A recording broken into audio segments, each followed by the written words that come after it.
In a quiet village nestled between golden fields and rolling hills, there lived a farmer named Elijah. He was known far and wide for the bounty of his harvests. His apples were redder, his wheat taller, and his cows fatter than anyone else's. Yet, behind the sturdy wooden fences and smiling greetings at the market, Elijah harbored a hunger no crop could satisfy: envy. Every day, he'd rise with the sun not to admire the beauty of nature or count his blessings, but to peer across the fence at his neighbor Thomas's land. Thomas wasn't rich, nor did he have more than Elijah. But he had something else, a contagious joy, a peace that lived in his eyes, and a family whose laughter could be heard echoing across the valley. It gnawed at Elijah. How could someone with so little be so happy? Then one summer, a strange traveler passed through the village. With a white beard that danced in the wind and eyes like deep wells of time, he claimed to grant one wish to anyone brave enough to reveal their truest desire. Word spread like wildfire, and soon Elijah stood before him. "I wish that whatever I have," Elijah said, "my neighbor Thomas will have only half." The traveler's smile didn't falter, though his eyes dimmed. "Are you sure that's what you want?" "Yes," Elijah said, firm. "I deserve more than him." The traveler nodded. "Then it shall be." The next day, Elijah awoke to see his barns filled with grain, his trees sagging with fruit. He laughed in triumph. But across the field, Thomas's home was silent. Curious, Elijah crossed over. What he saw stopped him cold. Thomas was kneeling by his wife, pale and feverish, clutching her hand.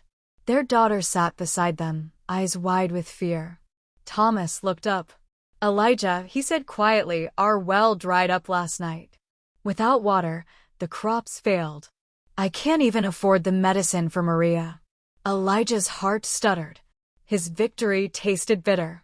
That night, as the stars blinked silently above, Elijah stood in his field, the fruits of envy heavy around him. But he felt hollow.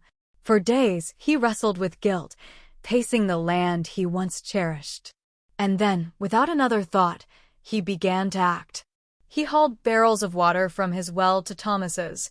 He brought sacks of grain, jars of honey, fresh milk. When Thomas refused at first, pride quivering in his voice, Elijah looked him in the eyes and said, "Please, let me help.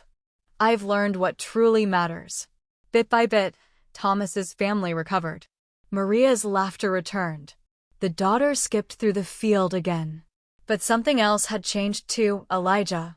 The bitterness that once clung to him like dust was gone. For the first time in years, he noticed the way the wind played with the leaves, how warm the soil felt in his hands.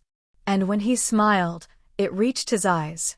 Months later, the traveler returned, pausing at the gate of Elijah's farm.